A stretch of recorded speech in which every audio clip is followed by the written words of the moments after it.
Hoje o podcast do nosso Concast recebe de braços abertos um grande nome do ciclismo, o ciclismo de estrada e o mountain bike. E é uma das dúvidas que eu vou tirar com ele, da onde saiu essa história de mountain bike por agora, pelo menos.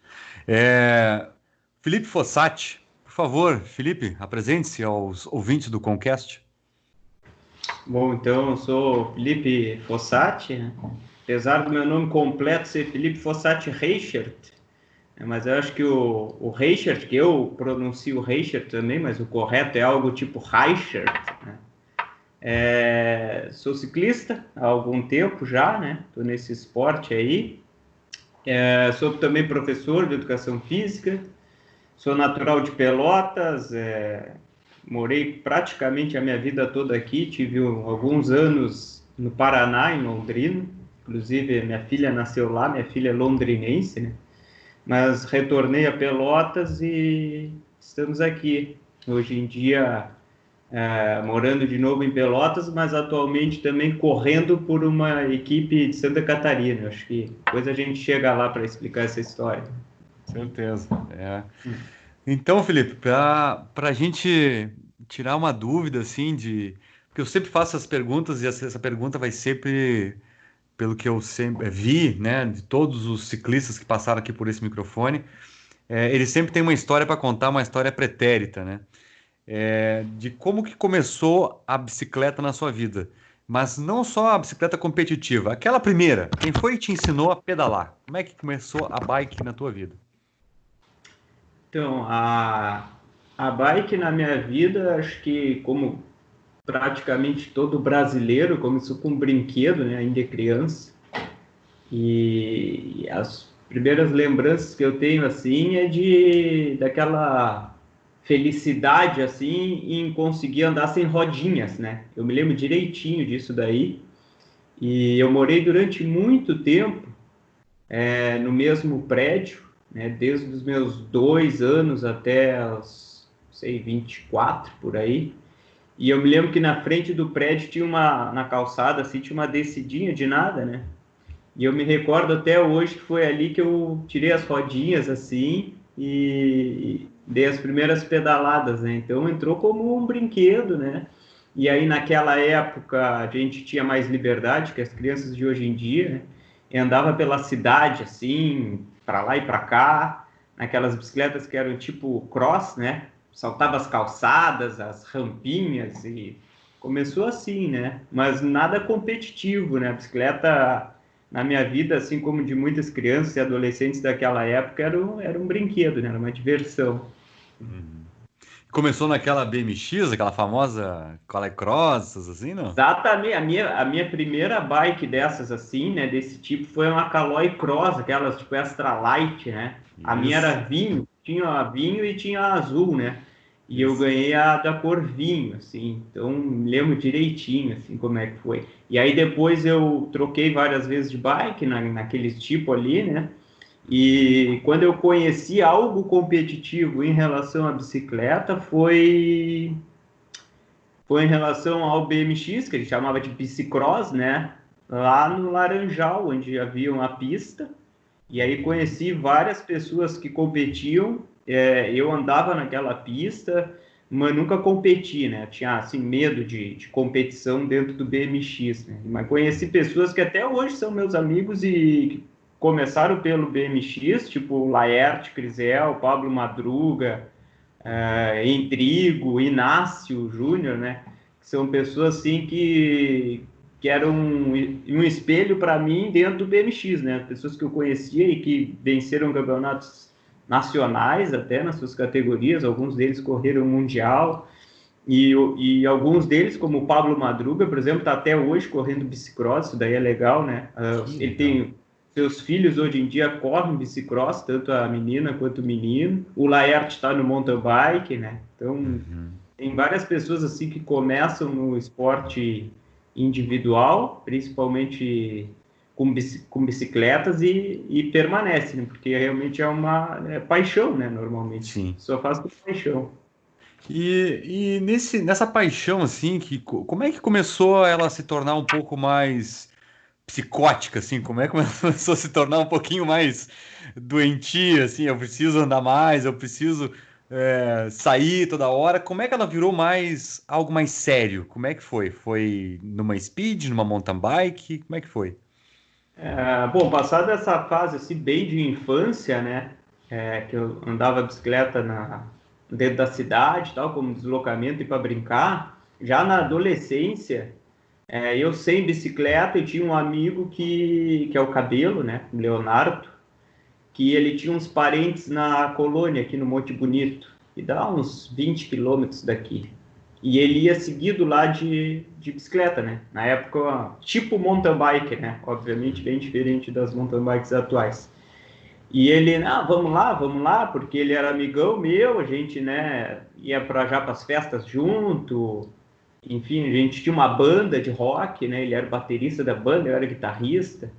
E aí eu peguei uma bicicleta emprestada de um amigo que eu não tinha e comecei a dar essas voltas com ele assim pela colônia, né? Achava aquilo no máximo assim, pô, eu urbano, né?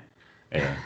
E aí comecei a ir para a colônia. Aí em seguida a gente conheceu também a turma do Pardal que tinha, né? Tinha uma Uhum. turma que ia para o Capão do Leão já aos sábados de tarde. Eventualmente eu ia para o Capão do Leão também, fazia umas trilhas lá. E aí eu vi que eu gostava do negócio e aí resolvi comprar uma mountain bike, né? Comprei uma Caloi Aspen Way na época, né? E aí Aham. foi que eu já fiz a minha primeira competição, né? Foi por ali Ah, já na adolescência daí. que legal. Que idade tu tinha isso aí, Felipe? Lembra? Eu Então, eu tinha 14 anos por aí, né? A primeira corrida que eu participei foi um cross country, também, naturalmente, bem diferente dos cross countries de hoje em dia, ali na barragem em Santa Bárbara, né? Uhum. E foi final de 93, o início de 94, foi por ali, né? Uhum. E aí, pouquíssimas competições naquela época, aqui Muito na poucas. região, né? Uhum. E, e eu vi que eu gostava mesmo do negócio e vi também que a bicicleta que eu tinha comprado na época na Mesbla, essa bicicleta aqui não vai dar certo, porque eu andava muito na colônia, né, e no Capão do Leão, e ela garfo rígido. Não sei se o pessoal conhece aquelas Aspen Way, que era amarela fluorescente, e de tanto bater no chão, o garfo ele começava a andar para frente, ficava tipo uma Harley Davidson. E aí eu chegava em casa, às vezes desmontava a frente e paulada e Pau, pau. paulada, cara, fui pro lugar, né? Imagina o perigo de se matar. E aí eu fiquei com aquela bike um tempo, mas de tanto incomodar meu pai, na época, assim, para ganhar uma bike melhor, aí ele, em 95, ele me deu uma bike melhor, que foi uma GT, comprada em Rio Grande, na Canto Bike, na Bah. época. E tem uma nota da bike até hoje. E aí sim, aí foi a minha primeira bicicleta mais de competição, assim, foi esse de Aham. mountain bike, então uma GT Backwoods. Né? Que legal, cara. Essa Aspen Way aí, teve já gente aqui que já falou que já teve essa Aspen Way. Eu tenho essa Aspen Way verde fluorescente. Foi minha primeira bike, comprei em 93, cara. Nunca me esqueço. 30 de novembro de 93. Comprei lá em Então, Rio Grande. e Bom, eu troquei o garfo rígido por uma suspensão na época e uma RST 460. Um chumbo que sim. pesava. Mas é uma suspensão para nada, para saltar calçada, né? Rio Grande não tem nem montanha, não tem nada. Mas, então, essa tua GT foi aí que tu começou a te meter nas competições. Foi aí que começou a tua primeira competição? Aí já foram assim as competições melhores, né? Melhor. Porque que nem aqui na região, Pelotas, e na volta quase não tinha prova, né? Eu me Uhum. lembro que tinha alguns campeonatos que já eram o Zona Sul de mountain bike organizado pelo JL Casarim, no Laranjal, e tinha os pegas de rua em Rio Grande, né? E aí eu já corria com essa GT, mas a virada de chave, digamos assim, foi quando a gente foi para o Campeonato Gaúcho, né? Em 95, e treinávamos eu, o Fábio Lima, que anda até hoje, que é o Pelego, né? Beleza. E o John, que morava no Jardim América, que pertencia a Pelotas, né? Mas hoje em dia já é Capão do Leão. A gente treinava todo santo dia, depois do almoço, assim, eu estudava de manhã, almoçava, depois do almoço pegava o pelego ali na Duque de Caxias, pegávamos o John no Jardim Américas e andávamos a tarde inteira no Capão do Leão, treinando de mountain bike, e voltava à tardinha. Isso era todo dia. E aí, em 95, a gente foi correr o Campeonato Gaúcho, né? Nós três íamos de carro, com o pai do Pelego, nos levava, e naquele ano, eu e o Pelego, que éramos um pouquinho mais novo que o John, nós corremos na estreante A, e o John, que era o mais velho, correu na estreante B, né? Categorias estreantes divididas por idade. E eu fui campeão gaúcho já naquele primeiro ano, na estreante A, e o John na estreante B. Foi Que bem bacana, legal. assim. Ali, aquele ano foi muito bacana, assim. Foi as primeiras competições fora de um regional, assim, né? Aham. Conhecendo outras pessoas, outras regiões, e correndo com muito mais gente, e correndo mountain bike bem diferente do que tinha até então aqui na região. Sim. Então foi aí que começou, digamos assim, o bichinho como dizem por aqui, o bichinho da competição, mordeu o Felipe e daí então não parou mais. Na verdade, sim, isso foi em 95. Só que em 96 eu tive que dar um tempo. Por quê? Porque eu estudava de manhã e eu fui fazer cursinho à tarde, pro vestibular já. Então, 96 eu corri, lembro que eu corria bastante, 96, 97, mas eu parei de ir no gaúcho, não ia mais, porque eu treinava bem menos, né? Rodava de bike praticamente só final de semana. E aí, como em 97 eu entrei para a graduação em Educação Física, né, e eu fiquei lá 4 anos, né, eu fui voltar a competir e treinar em 99 para 2000, porque durante a graduação eu também não conseguia treinar muito. Então isso aí até é uma coisa, assim, bacana de se falar, eu acho, e chamar Aham. atenção, porque eu nunca tive a aspiração de ser profissional, né? Então eu via que, olha, isso daqui é uma coisa que é legal, eu gosto de fazer, mas neste momento eu não consigo fazer isso, né? Então eu vou dar prioridade para as coisas que de fato são importantes, né, para a vida. Então eu parei assim um tempo, parei um bom tempo e depois eu voltei, e aí eu já parei de novo depois para fazer mestrado e doutorado. E Uhum. hoje em dia que eu tenho a vida mais estabilizada, né, como professor, está mais organizado agora, assim, nos últimos anos, e, claro, já fazem vários anos, eu tenho conseguido treinar bem, não parei mais, enfim. Uhum. Isso que está nos contando, Felipe, é bem interessante, porque muitas das vezes tem jovens, né? Eu dou aula para adolescentes, 14, 15, 16 anos, que estão, de repente, gostam de um esporte, não precisa ser só o ciclismo, né? E ficam naquela dúvida de que se eu vou investir na carreira de atleta, não vou investir. Esse tipo de botar na balança, né? Esse tipo de pensamento, de análise da vida, né? É Ah, importante ser feito antes de se escolher o que vai se fazer, né? Mas saber que gosta desse esporte e que poderá usufruir como tu estás usufruindo, assim como eu também passei por uma história parecida com a tua, é, já é um motivo para que esses jovens que estão na bike não desestimulem. A graduação, ela tira muito tempo, realmente. É um momento que acaba bastante com um pouco do esporte nosso, né? ah. Como tu falaste, tu não sonhavas ser atleta, não aspiravas a isso, né? É, mas nesse momento agora que tu estás numa fase um pouco mais estabilizada, o mountain bike continuou depois que tu voltou a treinar melhor, não? Tá, na verdade, não contei a história de como eu fui parar no ciclismo, né? Porque Eu ia te perguntar. eu comecei pelo mountain bike, que nem estava explicando, né?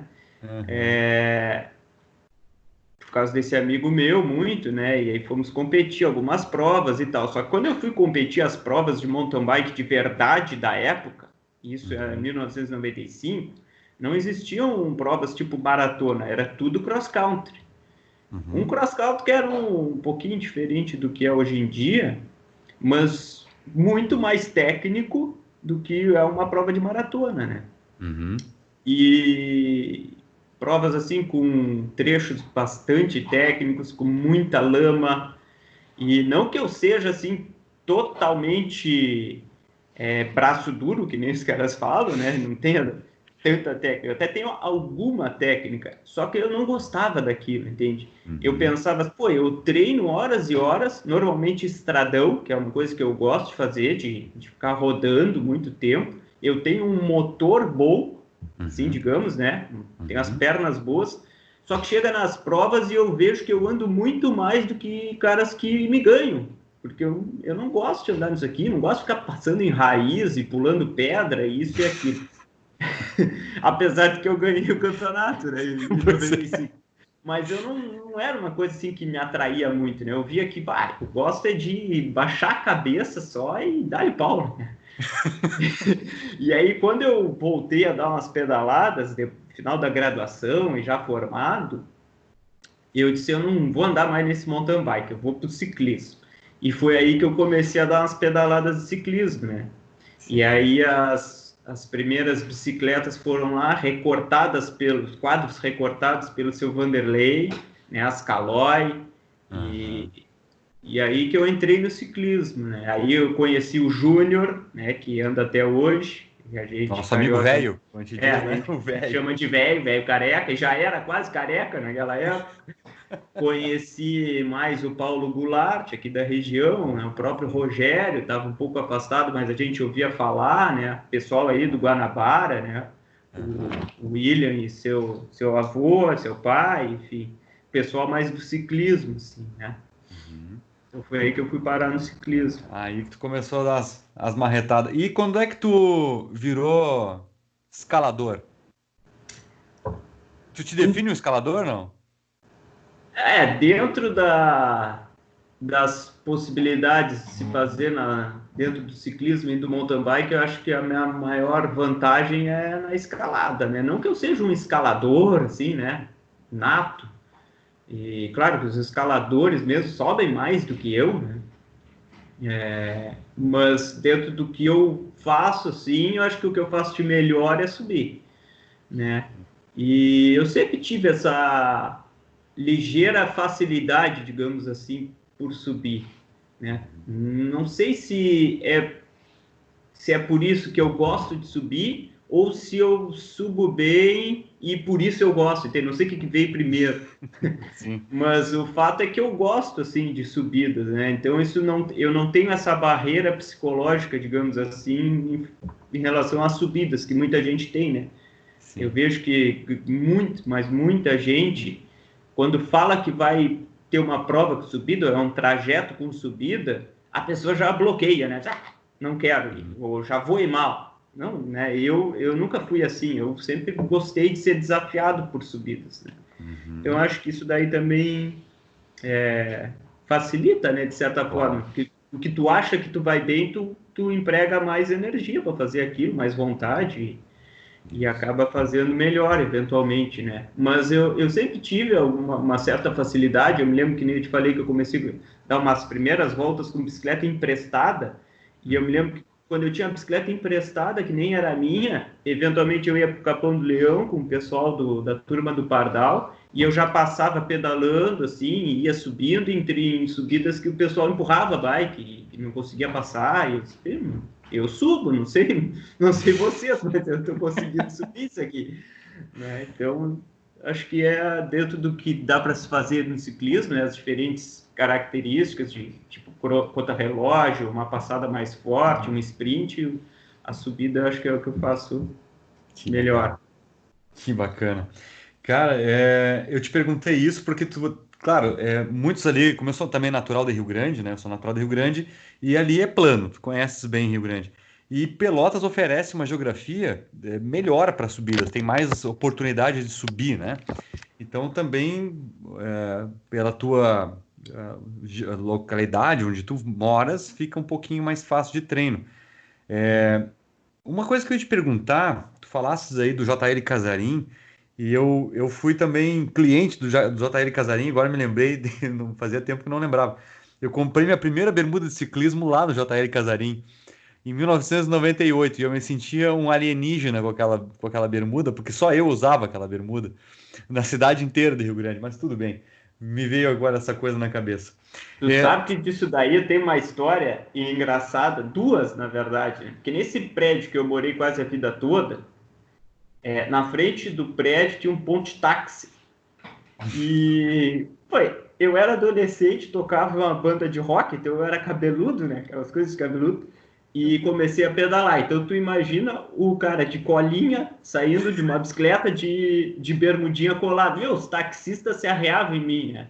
E eu, claro. puta cara, mas eu era um mandinho, né? Então tem isso daí. E uma vez nós estávamos no Capão do Leão com a turma do Pardal, eu vi uma galera junto, o Rafael Parafina, que está na Austrália, o Michel, que eu não lembro se o Michel estava, mas enfim, o Michel sabe da história, porque volta e meia ele brinca comigo dessa história.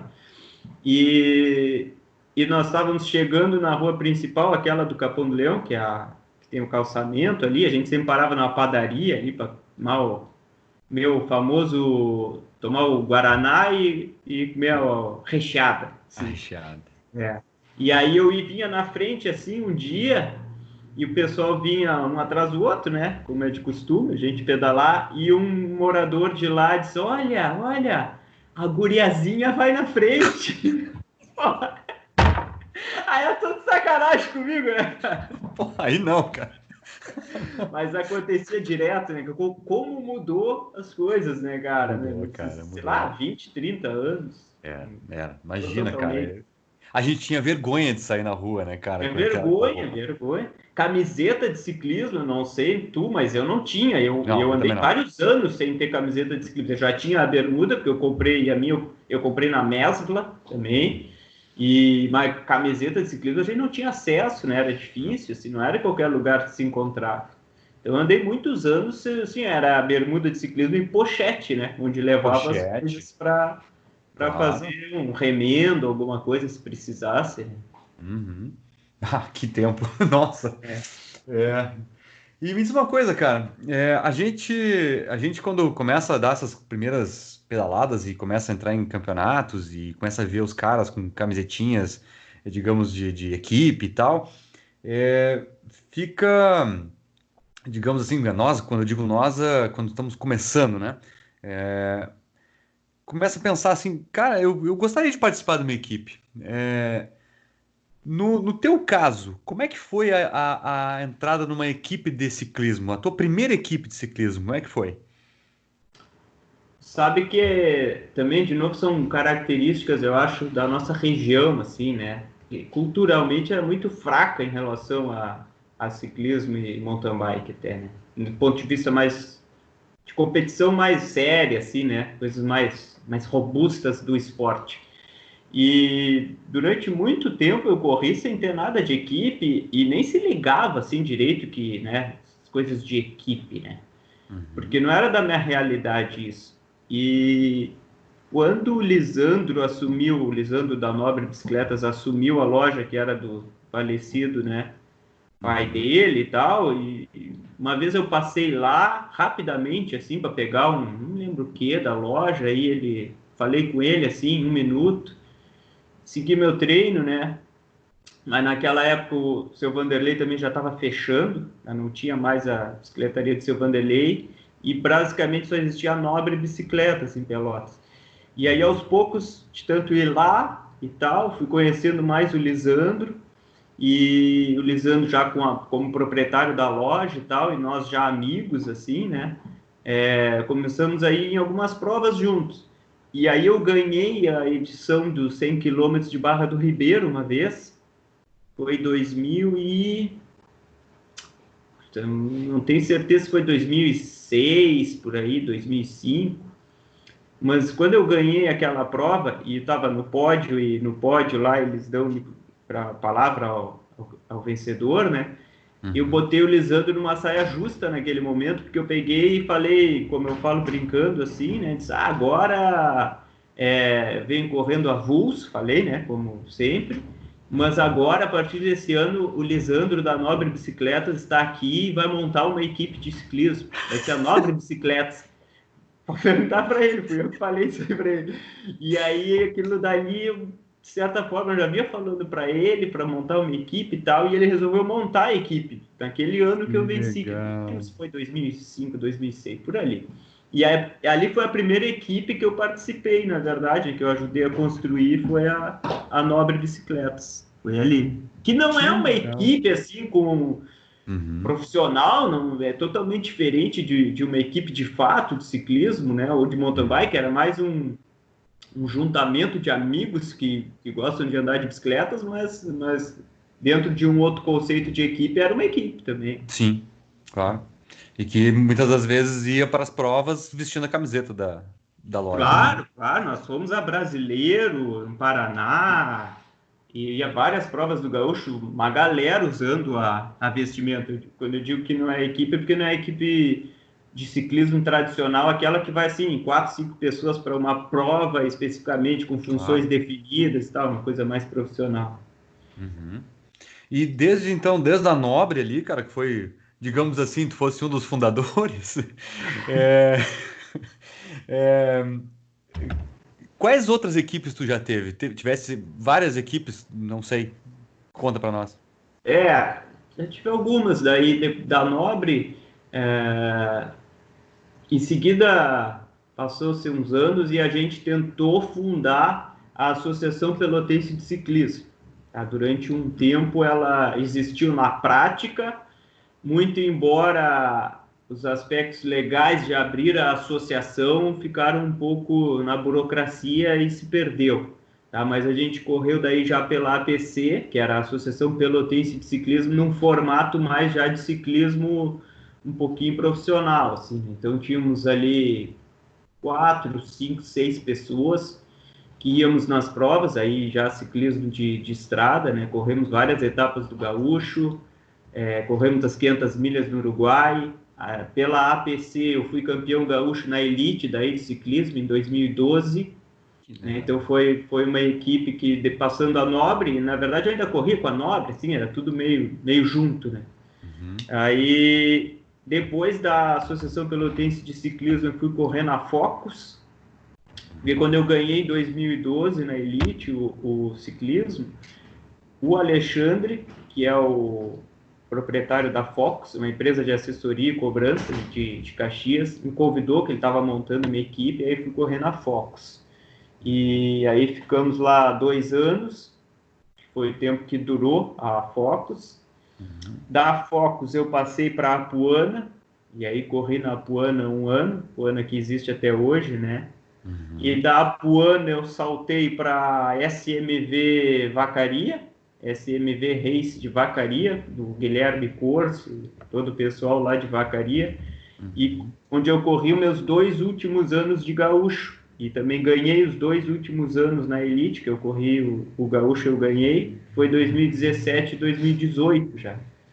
E aí, 2019, no final de 2018 para o início de 2019, tanto eu quanto a Rafaela, a namorada, né?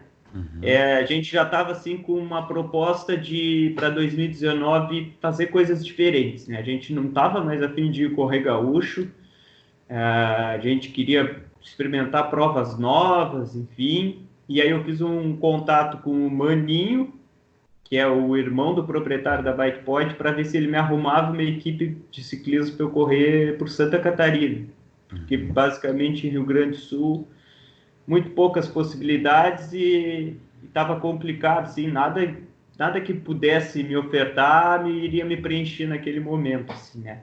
Uhum. Então eu acabei caindo depois lá dentro da Bike Point, meio que por acaso, que é onde eu corro até hoje. Eu posso Uhum. também contar direitinho a história da Bike Point, como é que foi. Que é a Por maior. favor, por Então, favor, pode contar. a Bike Point foi o seguinte, né? Eu fiz esse contato com o Maninho, que era a pessoa que eu conhecia das provas, né? O Claro. Maninho foi técnico da seleção brasileira de categorias de base muito tempo, então eu encontrava ele 500 milhas do Uruguai, eventualmente ele vinha correr alguma prova aqui no Sul, conhecia já o Maninho. Aí mandei essa mensagem para o Maninho sobre uma possível equipe Santa Catarina, né, para eu correr. E aí ele me respondeu assim, Felipe, o meu irmão quer falar contigo. O irmão dele é o proprietário da Bike Point. E passa teu número aí. Aí eu passei o número. E lá um dia, o Augusto me ligou, que é o proprietário da Bike Point, dizendo assim: Olha, Felipe, eu tenho uma proposta para ti. Eu sei que tu te conheço um pouco, conhecia muito pouco ele, assim, né? E a gente tá precisando de um atleta para a loja e queria ver se tu representaria a loja. Só tem uma coisa, eu sei que tu gosta muito de speed, só que a gente precisa de um cara para correr mais mountain bike. Uhum. E aí eu Solta a raiz de pensei novo. assim, aí eu pensei, né, tá, porque o que ele estava me oferecendo são coisas que nem profissional hoje em dia no Brasil recebe, entende? Então aí eu disse para ele, claro, né? Tipo, vamos ver, vamos ver isso daí. E assim, não que ele estaria me proibindo de correr provas de ciclismo, mas o foco da loja seria um cara para correr mountain bike, né? E uma das coisas que eu teria que fazer era ajudar ele no Letap, porque ele, o proprietário da loja, estaria fazendo o Letap naquele ano, seria ano passado, né? Sim. Então, ele ia me ajudar a ir competir no mountain bike e eu ia ajudar ele a competir no Letap. Eu ia de gregário para ele no Letap. Acabou que, né, eu corri várias provas pela loja, claro, ano passado, né? Mountain bike, corri algumas de ciclismo e ele não treinou, não foi no Letap, um cara assim, nota 1000 e assim, só que o cara, ele como tem a empresa que tem, né, Claro. gigante, ele acaba se envolvendo com muita coisa e não conseguiu se organizar para treinar. Então ele chegou no Letap lá e ele disse na Flip, tu vai no Letap, que nem a gente combinou, vai tu e a Rafa, mas vai e faz a tua prova. Eu não vou estar lá, não tem nada de tarefa de gregário, vai e faz a prova. Então foi assim que eu fui cair na Bike Point. Eles me chamaram para ser um atleta da loja, basicamente para priorizar provas de mountain bike. Porque o mountain bike é hoje em dia no país o esporte de duas rodas que está em evidência. Então, ele quer um cara, queria um cara para ter na vitrine de provas de mountain bike, né? E aí eu disse para ele, claro, eu tenho as minhas limitações no mountain bike, né? Se me botar na elite para correr um cross country com um Avancini, né? Eu vai largada na bandeirada já, não tenho como. Mas no maratona dá. E aí ele disse, não, então vai nos maratona, até onde der. E foi assim. Que legal, cara. Eu não tinha noção que tinha sido assim, cara. E acho que muita gente que vai nos ouvir também não sabia. Bem interessante. Eu nunca pedi nada assim para a Bike, nem imaginava, porque a Bike Pod sempre teve a equipe dos meninos, né, da gurizada jovem do Brasil, que são os melhores do Brasil. Ele pegava, né, e fazia um trabalho bacana. O Gustavo, né, que é o Maninho. Só que eles estavam acabando com a equipe naquele ano, por conta de vários fatores, e aí eles queriam uma pessoa assim para representar a loja. E aí acharam que o meu perfil se enquadraria, já me conheci e tal. Claro. Inclusive até o Vinícius Voigt, que correu pela Bike Point, se eu não me falha a memória, em Criciúma. Eu pelo menos vi umas fotos dele no pódio com a camiseta da Bike Point. Sim, É, Vinícius. isso. E me conta uma coisa, cara. No aspecto de provas que tu já andou por aí, pode falar Brasil, Uruguai ou algum outro país que tu tenhas ido competir. Qual é aquela prova que tu te lembra assim, que tu pensa assim, nossa, essa prova é top. Essa prova foi a mais bem organizada, a prova com melhor assessoria dentro do staff. Qual foi a prova que te deixou, ficou na memória para ti? Olha, tem Imagino que muitas tenha várias, né, provas, mano? tem muitas provas que deixam muitas marcas, diferentes marcas na gente, né? E durante muito tempo a gente corria basicamente provas organizadas por federações, né? Não tinha as provas de organizadores particulares, né? E de um tempo para cá isso tem mudado bastante, né? As federações estão um pouco largando de mão, não sei bem, né, qual é a proposta, a política das federações, mas a gente nota um crescimento absurdo de provas de organizadores de coisas privadas, né? Em comparação ao que era algum tempo atrás. Tem muitas provas, as mais antigas, obviamente, organizadas por federações que me marcaram, né? Como ciclista, eu acho que todo ciclista gosta de provas por etapas, né? Então, eu corri as 2 últimas edições da Volta do Rio Grande do Sul, né? A Volta Internacional do Rio Grande do Sul, provas muito, muito legais. São provas, assim, claro, guardadas as proporções, mas são provas que se assemelham às provas por etapas na Europa, né? Então, a gente ali, naquela uma semana que a gente fica vivendo uma vida de ciclista profissional, né? Para mim, que sou amador, é uma coisa muito, muito legal. Andar dentro de um pelotão, carro de apoio, comissários e toda a função de hotel, é muito bacana, né? Eu corri as 2 últimas edições, peguei o fim do ciclismo nacional, né? Corri no Paraná, essa volta do Paraná também, corri a volta de Santa Catarina. Então essas provas assim me marcaram bastante, né? Agora, as provas mais recentes que eu tenho corrido, por exemplo, no mountain bike, organizadas por vários empresas, né? São muito bem organizadas. É um evento, né? Antigamente a gente ia para uma prova, hoje em dia a gente vai para um evento. E isso daí eu acho que está plantando uma sementinha que a gente vai colher frutos, bons frutos, né? Mas ali na frente, porque é muito bacana. As provas que a gente correu, por exemplo, ano passado em Santa Catarina, de mountain bike, são provas que está botando 1.000 pessoas. Nossa. 1.000 pessoas numa prova. E o pessoal é inteligente o suficiente para botar uma categoria que é não competição. Então, tem muita gente que vai, faz o percurso, é um percurso bonito, desafiador, com apoio, só que não é competição, porque tem muita gente que anda de bicicleta e não gosta do aspecto competitivo. Então, nessa categoria aí, é quase 500 pessoas. Então, são 500 pessoas que vão para uma competição mesmo, e são outras 500 que vão para fazer o percurso, onde pessoas vão estar competindo, mas elas ali não estão competindo. Então, tem essas provas assim também me chamado muita atenção, é muito bem organizado. É um evento, tu não vai só para a prova, tem diversos estandes de diferentes produtos, tem questões de culinária envolvida, tem questões de peças de bike, estandes de empresas de peças de bike, tem de tudo, né? Então é muito legal, muito legal. Como tu estás me contando, parece que eu estou visualizando dois eventos que eu fui. Eu tive a oportunidade de, em 2016, ficar 3 meses, fazer um curso pelo meu trabalho em Portugal, e eu fiquei 3 meses lá, numa licença capacitação, e eu participei de 2 Gran Fondo. Um Gran Fondo do Douro, e um Gran Fondo do Parque Nacional Peneda Gerês. Todos eles organizados por uma mesma empresa chamada Bike Service. O que eu percebi lá é que esse aspecto que tu estás narrando aqui, que a maior parte dos eventos estão sendo tomados por empresas que fazem eventos, né?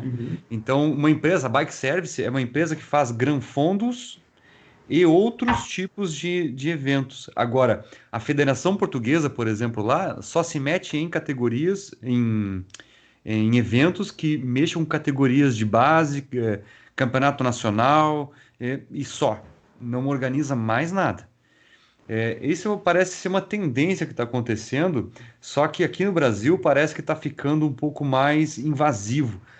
Quando eu digo invasivo, as empresas estão entrando dentro da federação, ou seja, a federação parece que chancela os eventos que as associações ou empresas estão organizando. Parece que vou botar bem entre aspas, assim, né, para que nós possamos entender, a privatização da federação. Me parece isso.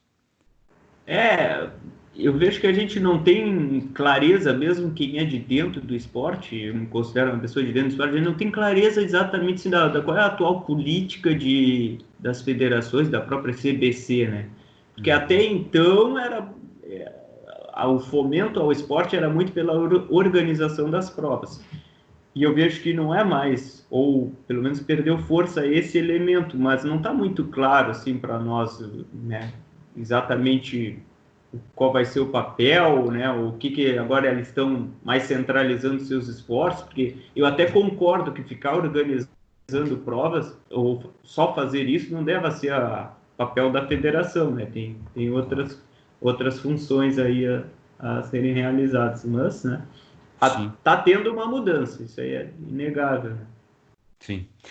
Felipe, para a gente fechar essa parte de competições, eu queria te fazer uma última pergunta. Se eu já te perguntei a respeito da melhor prova, da melhor organização, e aqui, qual foi aquela prova que te deixou, digamos, com a língua no asfalto? Aquela que foi dura, aquela que, assim, que as tuas pernas pediram para descolar do corpo? Aquela que tu lembra assim, cara, essa aqui me matei quase.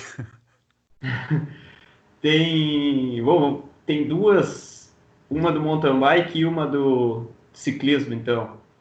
Tá. No mountain bike, em 2000 e... sou ruim de data, né? Acho que foi 2007, eu correndo pela Seleção Gaúcha, uma prova por etapas em Santa Catarina. Então, mountain bike por etapas em Santa Catarina. Era os Jogos Rota da Natureza, que era uma prova onde eles convidavam os melhores de cada estado do Brasil para estar lá presente. E eu me lembro que numa determinada etapa, faltando, sei lá, uns 15, 20 quilômetros, como diz por aí, desligaram o disjuntor, né? Mas desligaram o disjuntor de uma forma que não conseguia, mal conseguia chegar, né? Deu aquela hipoglicemia assim violenta, né? Então essa prova aí eu me lembro que passei por maus bocados para conseguir terminar ela, essa etapa. E a outra que foi um pouquinho semelhante foi a penúltima etapa da Volta do Paraná em 2016, que eu já tinha passado as etapas duras, né? As etapas onde ia se definir de fato a volta. Eu estava em oitavo na geral, e um baita resultado, né? Sim. E aí nós tínhamos essa etapa que ia ser 200 quilômetros, mas apesar da distância, assim, tipo, era plana, era uma prova que a gente sabia que não ia mudar em nada a classificação. E foi até engraçado, porque antes de ir para o Paraná, e a sede dessa volta era Londrina, onde eu morei, sei lá, 4 anos quase. E eu dizia pro pessoal, vamos competir no calor, porque Londrina não faz frio nunca, É muito quente. e muito quente. E aí, nessa etapa, nós acordamos, estava chovendo, um frio desgraçado, como eu nunca vi no Londrina. E a gente se deslocou de carro, todas as equipes, durante 30 quilômetros até o ponto de largada. Aí chegamos na largada. Aliás, minto, quando a gente acordou, não estava chovendo ainda. Estava um frio, mas não estava chovendo. Aí a gente se deslocou de carro, esses 30 quilômetros, e para a largada, não me lembro exatamente o local da largada, a cidadezinha ali do lado, mas começou a chover, ainda no aquecimento, assim, né? E muitas pessoas não tinham levado tanta coisa assim para frio e chuva, porque a gente deixou muitas coisas no hotel, né? E aí, pum, deu a largada, etapa de 200 quilômetros numa chuva, um frio. Olha, mas era uma chuva de doer no lombo, que nem a gente fala por aqui, né? Não conseguia abrir os olhos.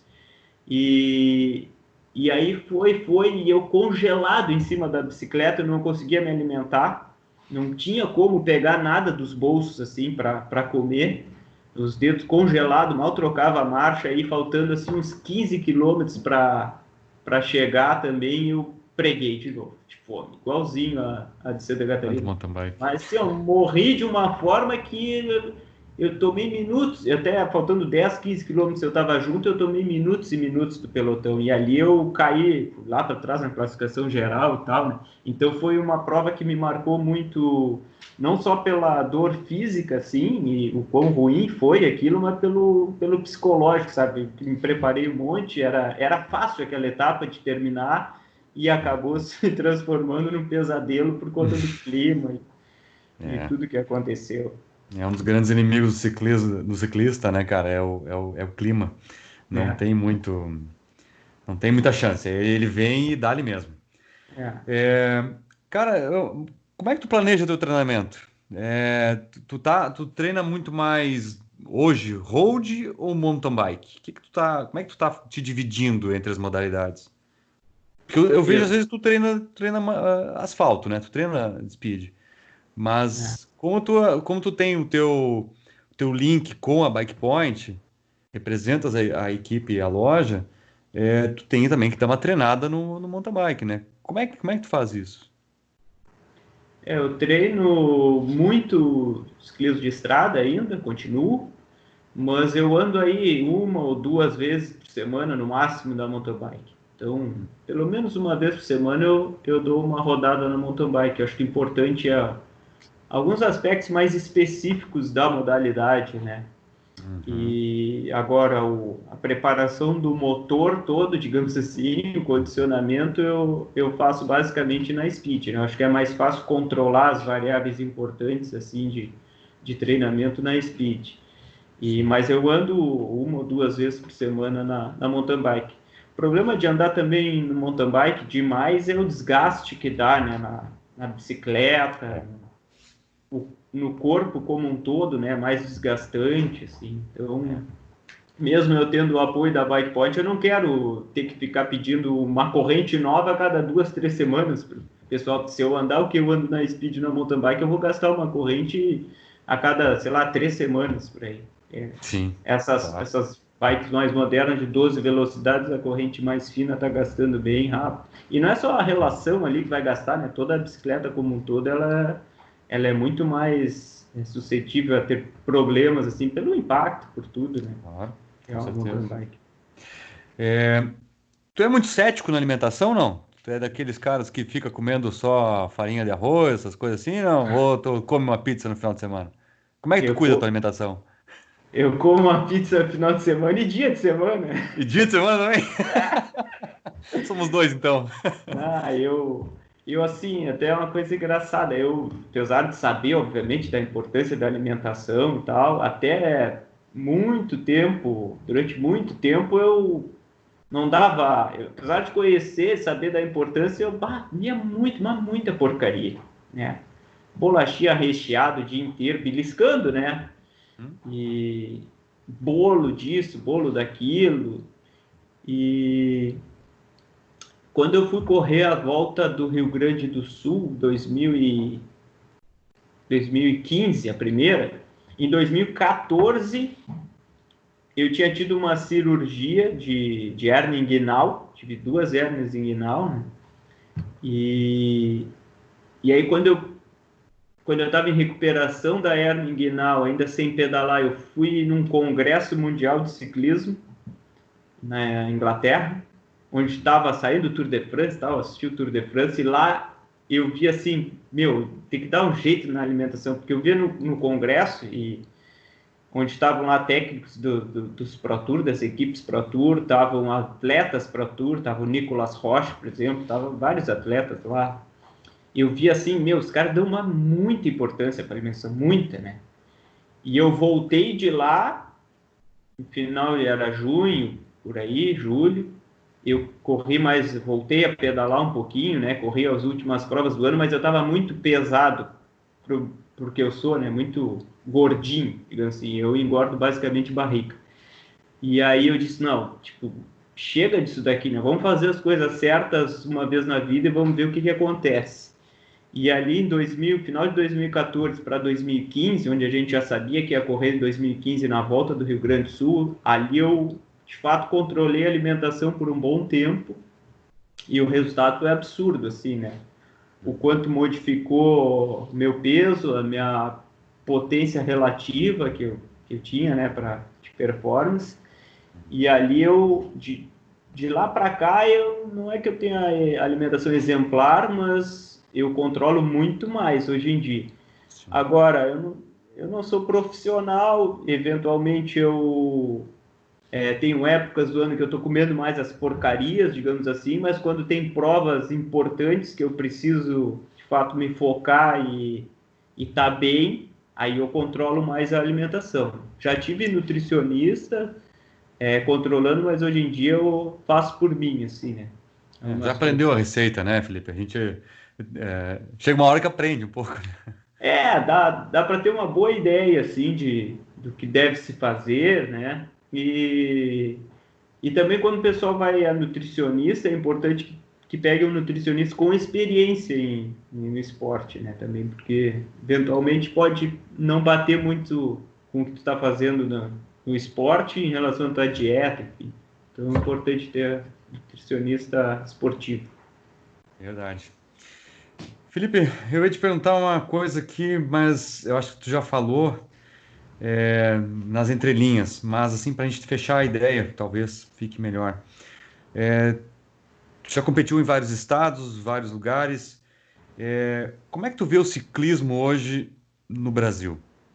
Como é que tu enxerga a questão dos treinadores, por exemplo? Tu já tivesse contato com vários, né?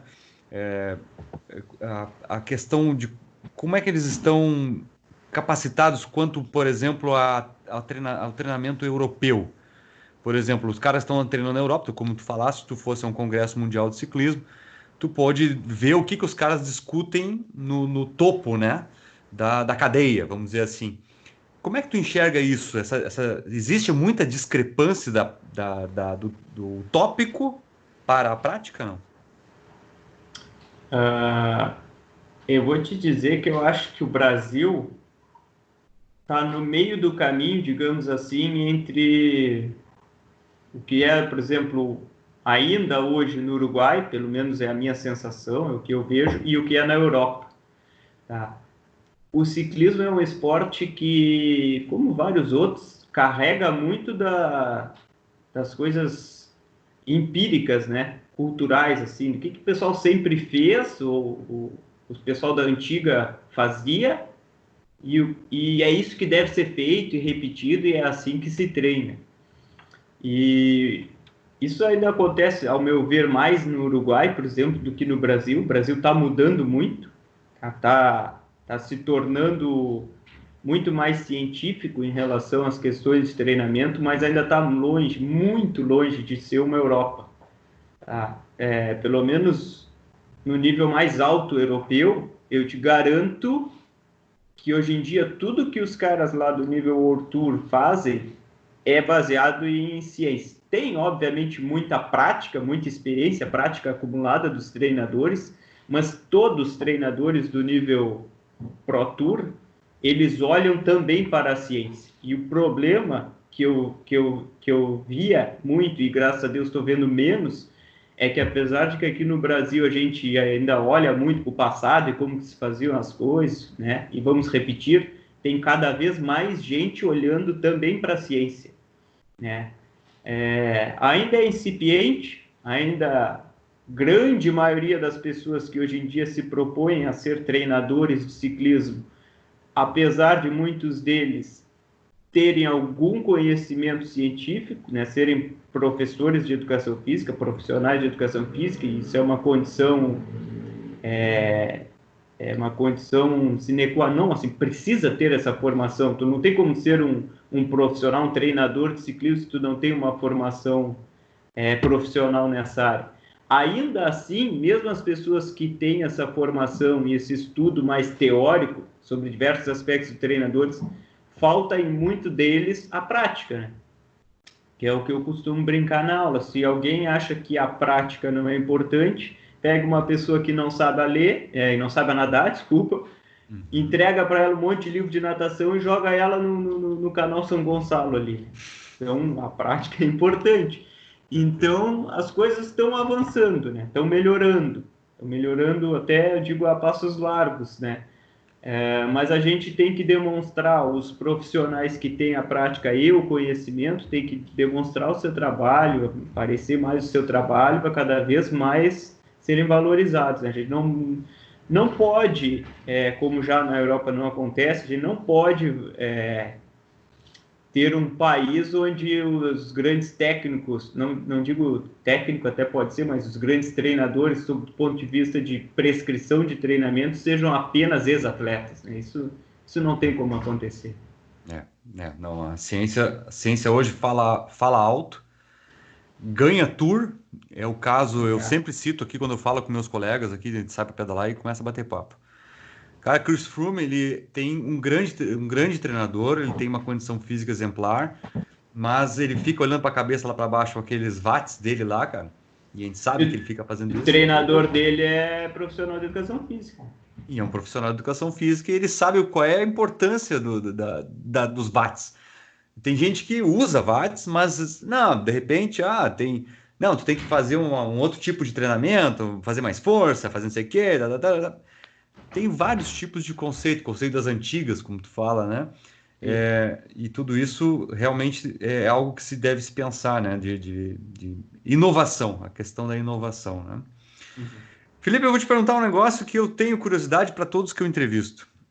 Quantas bikes passaram pela tua mão? Várias. Muitas. Algum dia tu já parou para contar quantas já tivesse, cara? Não vou nem perguntar de mountain bike, vamos só das road. As speed, eu tive os quadros recortados pelo seu Vanderlei, né? Sei lá, uns 2 ou 3 eu acho que eu tive, aqueles verdinho com dourado, que ele fazia as pinturas dele, né? Eu me lembro que eu tive uma Alfa Mech amarela, isso lá pelo início dos anos 2000, e em seguida eu vendi para o Éder, aquele ciclista aqui de Canguçu, que é artista também, pinta, não sei se ele é uma figura bem conhecida na região. E o Éder usa essa Alfa Mech até hoje, ele tem. Que legal, ele cara. tem umas bikes mais novas, mas ele continua com a Alfa Mech, inclusive com um adesivo da academia que eu tinha, que eu colei no quadro, tá lá colado no quadro até hoje, eu acho. Esses dias, pelo menos, ele postou uma foto da bike e eu vi o adesivo lá. Então eu tive Alfa Mech, eu tive Bianchi, eu tive... quem é ciclista e não teve uma GTS? Eu tive 2 GTS, Uhum. aí eu tive Giant, eu tive duas Specialized, 2 Tarmacs, eu tive a Focus recentemente e agora já tinha tido Scott e agora estou de novo com a Scott, né? Claro, com o apoio da própria Bike Point. Claro. Já tive muita bike. Não, cara, fica pensando assim, nossa, eu sempre pergunto porque eu gosto muito de bike e eu tenho dificuldade de vender as minhas bicicletas. Facilidade entre aspas, eu tenho de querê-las, mas vendê-las eu tenho uma grande dificuldade, porque eu sou muito apegado às minhas bicicletas. Mas tu que tens uma história de competição muito grande, como eu entrevistei o Américo Batistella, o Américo disse que teve mais de 50 mountain bikes. Isso é certo que ele teve. Porque metade ele quebrou, ele falou. Metade ele quebrou, outra metade ele entortou. Então, coisas que vão acontecendo, né? E sabe como é que é, né? O brick das bikes sempre vão acontecendo. Tu sabe que o Américo Batistella, quando eu corri esse campeonato de 1995, o Gaúcho no mountain bike, e eu corri na estreante, era o meu primeiro ano indo a provas daquele tipo, né, no Gaúcho, o Américo Batistella era referência na elite. Ele, não sei se ganhou aquele ano, ou se ele não ganhou, ele ficou ali entre os primeiros. E ele era um cara que eu olhava assim e dizia, pá, o cara é profissional, olha lá o Américo Batistella. E eu falei isso daí para ele, né? Se conhece? Esse ano, aliás, a única prova de mountain bike que eu corri esse ano foi a organizada por ele. Aqui em Santa Maria, ali no Recanto Maestro, né? Exatamente.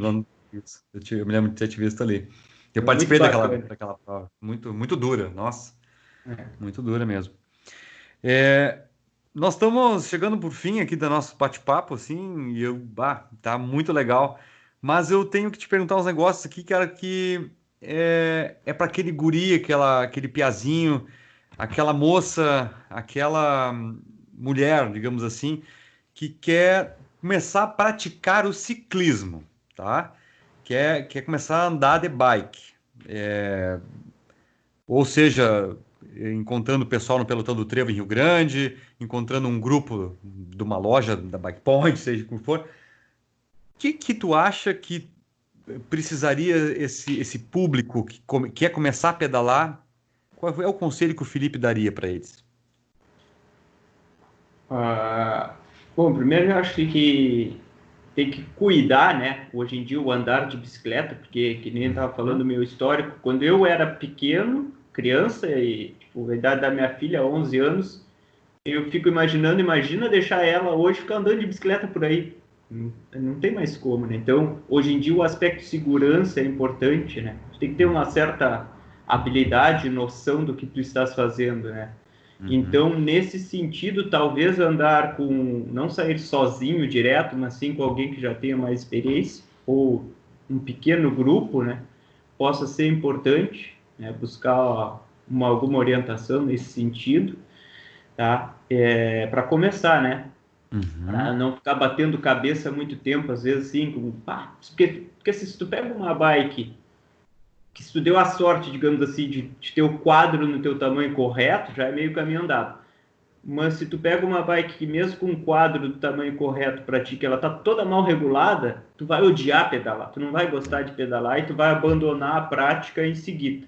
Então, busque pessoas que possam te dar esse auxílio inicial e tanto com regulagem de bicicleta quanto de como se comportar seja no trânsito dentro da cidade ou na rodovia pedalando ou na zona rural, né? Uhum. Nas trilhas, enfim, né, para te dar alguma orientação inicial. Outra coisa que eu vejo também, que talvez eu dê isso de conselho para o pessoal que já pensa um pouquinho mais em competição e buscar uma Isso. performance, é não se ater tanto à tecnologia que a gente tem hoje disponível. Porque hoje em Uhum. dia é métrica, é variável para medir tudo, né? É Uhum. os watts, é a frequência cardíaca, é o segmento do Strava que eu quero ficar batendo com. Muitas vezes, no começo, eu digo para a pessoa, tu tem que te apaixonar, talvez, pelo andar de bicicleta, pelo esporte em si, não pelas métricas. As métricas Uhum. vêm depois, é consequência, entende?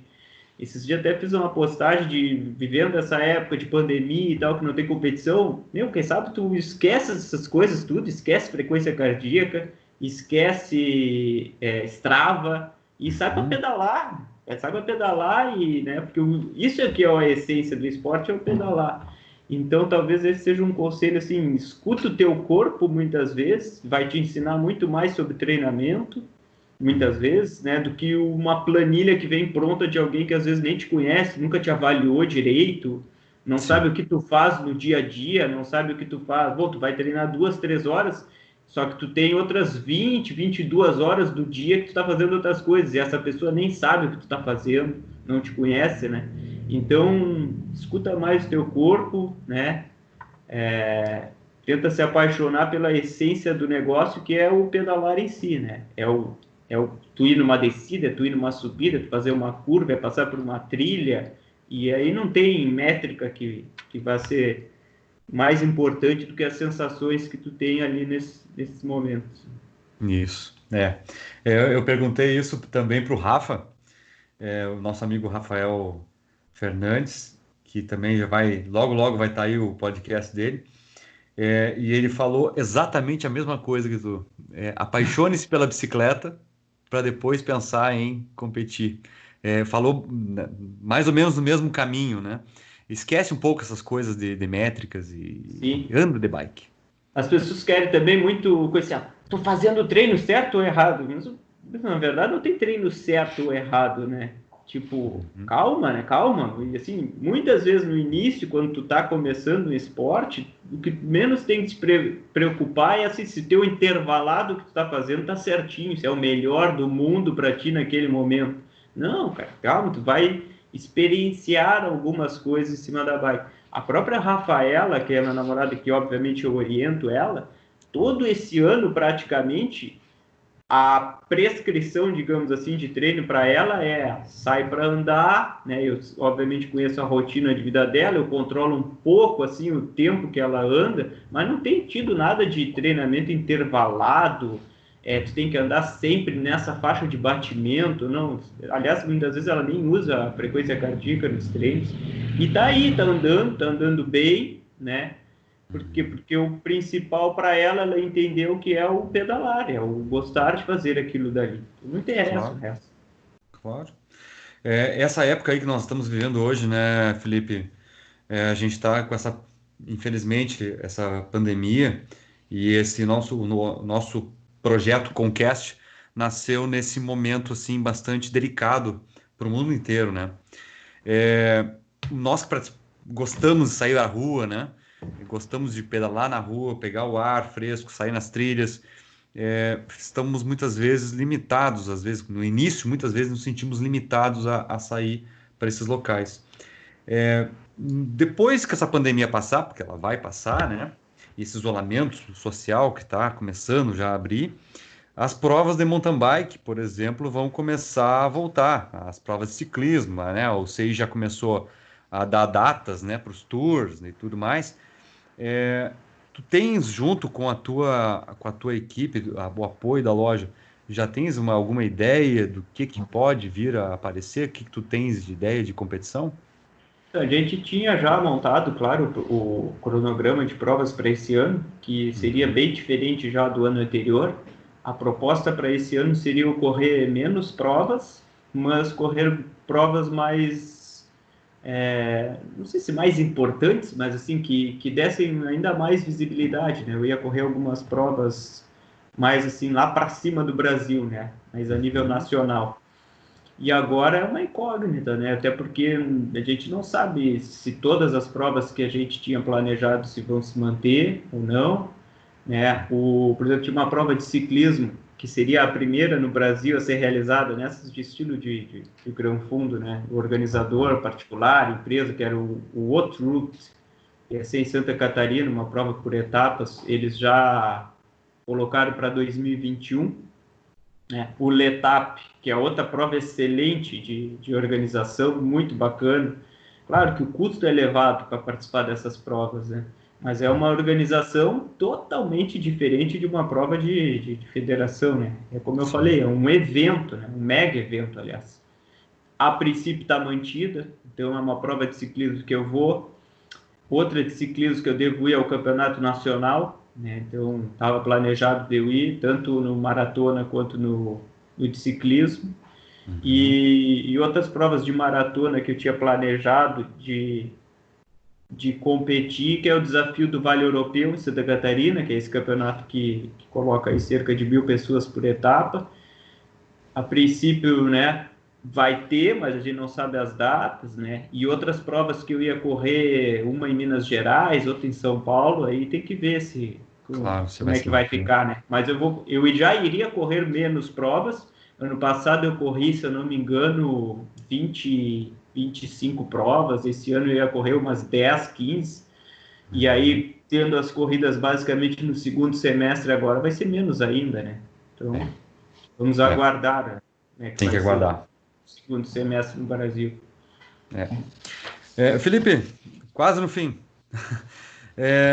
Cara, eu perguntei para alguns que passaram aqui pelo nosso microfone, qual foi o grande ensinamento que para ti tu conseguiu extrair ou estás ainda, digamos assim, extraindo, né? Porque, né, digamos assim, estamos no meio da nossa vivência, né? Qual o os grandes ensinamentos ou o maior ensinamento que tu aprendeu na tua vida de atleta que tu pode transferir para a tua vida pessoal? Ah, boa pergunta, né?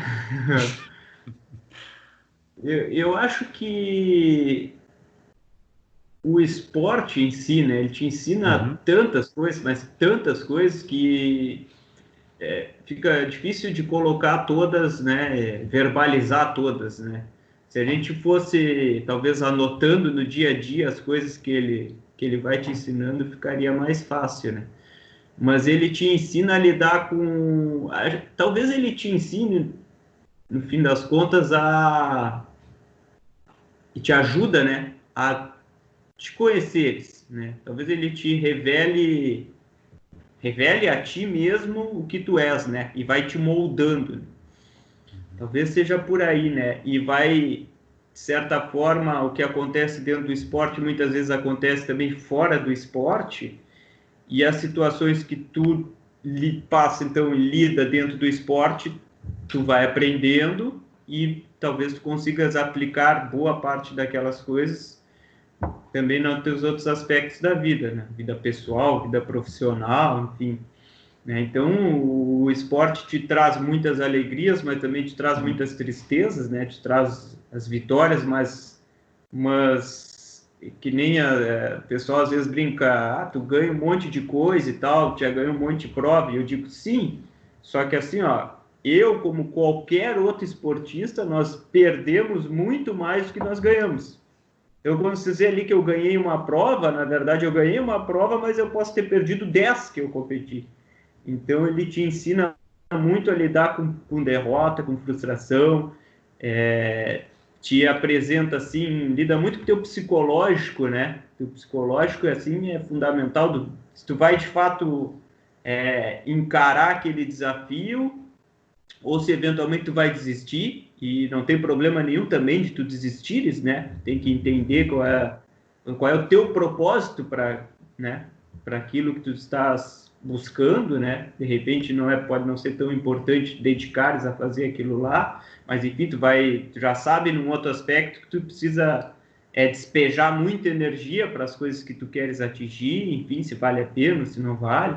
Então, acho que no fim das contas o esporte te ajuda obviamente, molda muito o teu caráter, né? Mas ele te ajuda a te conheceres, né? Isso daí acho que é muito bacana, assim, muito único e muito aplicável, não só no esporte, mas como nas outras áreas que a gente, né, vive aí. Sim, Eu acho que é por aí. é bem por aí, cara. Essa pergunta conecta com a próxima. Tu gostaria de deixar uma mensagem, alguma mensagem para ciclistas que querem, digamos, ser um novo escalador, o cara que quer vencer tantas vezes a subida do Rio do Rastro, tantas quantas tu já vencestes, né? Qual é aquela mensagem que tu gostaria de deixar para esses jovens? Eu acho que a principal, ou uma delas, talvez, seja não viver o sonho de outras pessoas, né? Tipo, esquece o que os outros falam de ti, muitas vezes, ou do que tu tem que fazer, ou que tu não tem que fazer. Busca sempre internamente exatamente as coisas que tu queres fazer, as coisas que te deixam feliz. Tá? Não vai pelos outros, né? Não tente buscar objetivos para te satisfazer ou mostrar para os outros o que tu pode ou o que tu não pode fazer, né? Busca o preenchimento, digamos assim, das tuas aspirações, né? E busca fazer sempre as coisas na vida que tu gostas, né? Então, se tu realmente gosta de pedalar, seja um ciclismo, um motorbike, seja um downhill, seja trilha, busca e vai fazer isso, e com certeza você vai acabar fazendo bem feito, porque tudo que a gente gosta, a gente, né, se empenha para fazer, que nem a gente já comentou. Não sei se eu subo bem porque eu subo bem ou porque eu já gostava, ou porque eu sempre gostei de subir. É uma coisa que eu me sentia desafiado, de certa forma, pelas subidas e não amedrontado pela subida, e, e busco sempre melhorar nesse aspecto na subida. Ao contrário, por exemplo, se bota no sprint, não é, eu não gosto de sprintar. Então, se me disser assim, vou fazer um treinamento de sprint para tu melhorar, tudo bem, eu vou fazer, vou melhorar, mas eu não me preenche, aquilo não me faz feliz. Talvez não me faça feliz e não me preencha porque, de fato, eu sou ruim naquilo, entende? Eu nunca vou ser muito bom, então eu não vou investir minha energia naquilo lá. Então, nesse sentido, eu acho que as pessoas têm que encontrar o que, de fato, elas gostam, o que elas se sentem desafiadas e motivadas para ficar fazendo, e vai fazer aquilo ali, né? Não interessa o que os outros estão pensando, falando, e etc, etc. Busca Ah, internamente, né, o que te isso. motiva. Que legal, Felipe. Bacana mesmo essa mensagem.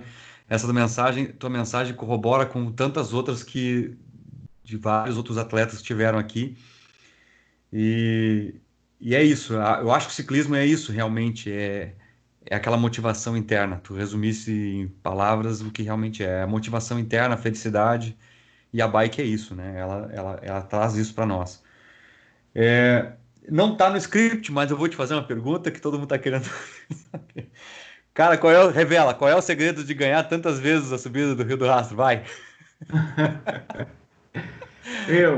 Tu sabe que assim, ó, todo mundo fala, e eu falo também, E subida, obviamente, é muito condicionamento cardiovascular, potência aeróbica e tal, e o outro lado também é baixo peso, né? Tu tem que baixar o peso em ti e na bike. E então é por aí. E esse de baixar o peso é importante para subidas tipo Rio do Rastro. Isso daí que às vezes as pessoas não, né, não querem acreditar tanto nisso, porque, por exemplo, eventualmente está treinando aqui na Estrada para Canguçu. Estrada para Canguçu é sobe e desce, para quem não conhece, subidas de 1, 2 quilômetros, no máximo 3 a 5, 6% de inclinação. Essas subidas, embora os caras mais pesados vão ter um pouquinho mais de dificuldade do que os caras mais leves, mas não é tão importante ser muito leve para subidas desse tipo. Só que se tu vai no Rio do Rastro, que é uma subida que é, sei lá, dá 17 quilômetros de serra, né?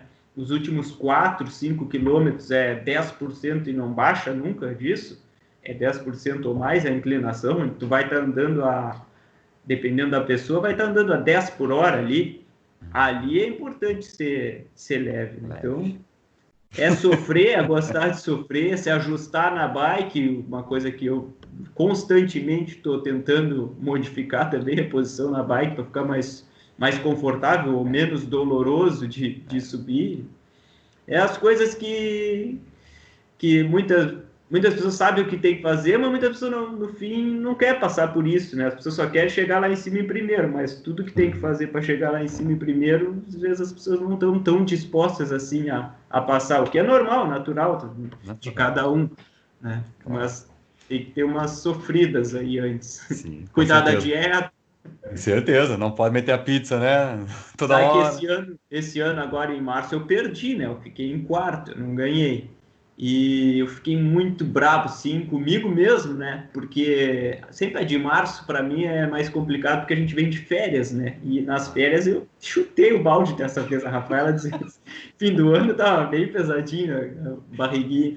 E aí emagreci, até fiz umas postagens nos stories mostrando o meu peso atual e dizer assim, ó, daqui a uma semana ou duas, agora não me lembro, eu vou mostrar de novo o meu peso quanto vai estar. E claro, eu estava cuidando e o meu peso vinha baixando. E aí, em determinado momento, eu fiz isso 2 vezes e parei de mostrar, né? Mas aquilo ali também me motivava a buscar baixar.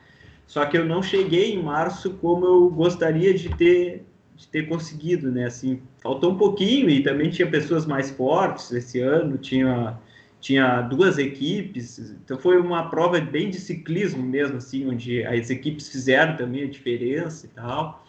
E aí eu fiquei meio puto da cara, assim, comigo, que eu acho que eu podia ter feito as coisas melhores, não lá na hora tu dá tudo que Claro. tem, mas fiquei pensando no anterior, né? Mas aí já era, né? Agora não adianta mais, vamos pensar para o futuro. Com O que certeza. tu fez de errado e ficou comendo porcaria, agora aguenta. Agora, no Agora futuro, vai. vê se tu modifica isso. Cara, por último mesmo, prometo. Eu sei que tu é um atleta e atleta no Brasil e que recebe apoio é algo que é raro, né? Eu sempre no Conquest eu deixo aberto para o atleta que recebe algum tipo de apoio de fisioterapeuta, de loja, de academia, que ele queira fazer um agradecimento, né? Uma manifestação. Eu acho que a retribuição que nós atletas, não no meu caso, mas no teu caso e de outros que passaram aqui, é, pode dar ao seu colaborador, né? Se tu tiver que agradecer alguém, fica bem à vontade, viu, Felipe? Sim. Sabe que eu sempre fui amador, né? Um ciclista amador.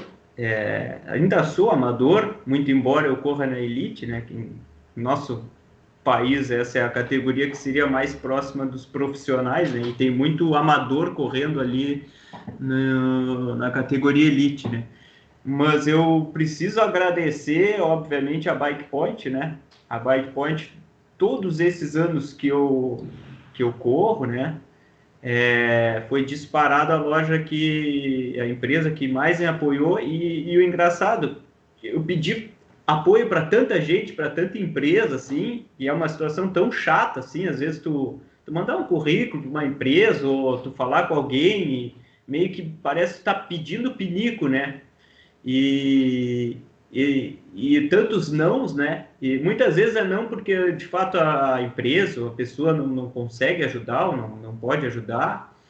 E a Bikepoint, do nada, tipo, eu nunca pedi nada para a Bikepoint, eles têm dado esse apoio que, não só para mim, aí já entrou a Rafaela na jogada e a gente participou de provas que até então a gente não conhecia e outras que a gente nunca iria se a gente não tivesse o apoio da Bikepoint.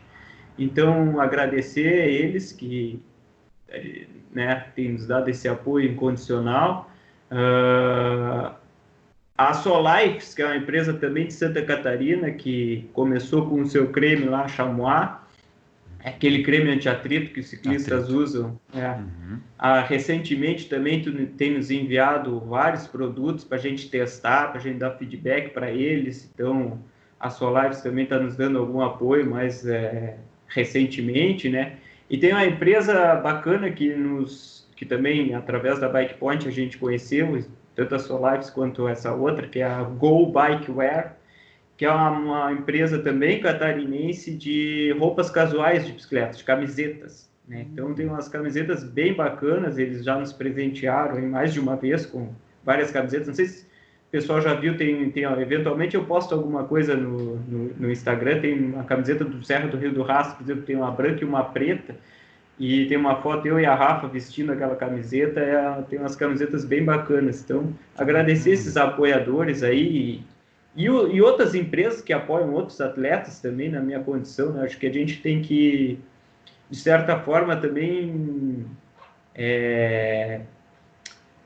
dar um retorno para essas empresas quanto consumidores, entende? Claro. Por exemplo, tem muita marca, às vezes, da mesma coisa internacional, que a gente tende a achar que é melhor, mas muitas vezes não é. Então, tendo uma empresa nacional que apoia ciclistas e atletas nacionais da sua região, da sua localidade, acho que é legal, de certa forma, a gente tá dando um retorno para eles, né? Experimentando os produtos e por aí vai. Com certeza. Felipe, eu gostaria muito de agradecer o teu tempo, agradecer toda a tua troca de experiência que tu deixou aqui com a gente, teus milhares de quilômetros de estrada, o que tu aprendeu, aquilo que tu vai poder passar para as gerações aqui com esse podcast. E logo, claro, logo em seguida, nós vamos nos encontrar na estrada, com certeza. Muito obrigado. O Conquest é um projeto que visa aproximar os ciclistas entre si, né? Mostrar um lado diferente do Felipe Fossati, né? E que não só lá no pódio, o cara olha só lá o pódio, Felipe tá lá, né? Mas, cara, quem é o Felipe, né? Então esse lado de mostrar o Felipe que ele foi uma pessoa normal como todos, né? Que gostou de bike desde a primeira bikezinha da Caloi Cross e que tá aí hoje, né? Com um currículo, né? De certa forma admirável. É admirável todo o trabalho que tu tens. Muito obrigado, pelo teu tempo. E que seja apenas a primeira vez que tu estejas aqui com a gente. Sempre convidados, a hora que tu quiser, manda um áudio que a gente insere num podcast nosso aí. Obrigado, Felipe. Eu que agradeço aí, parabéns pelo trabalho também. Essa questão de podcast, que também é uma coisa que lá fora, né, internacionalmente, tá muito em alta, assim. Eu escuto muito podcasts, né? E muito bacana ter um podcast nacional hoje em dia abordando ciclismo. Então, parabéns aí pelo trabalho. Obrigado, cara. Obrigadão. Até a próxima. Tudo de bom. Valeu, pessoal. Abraço.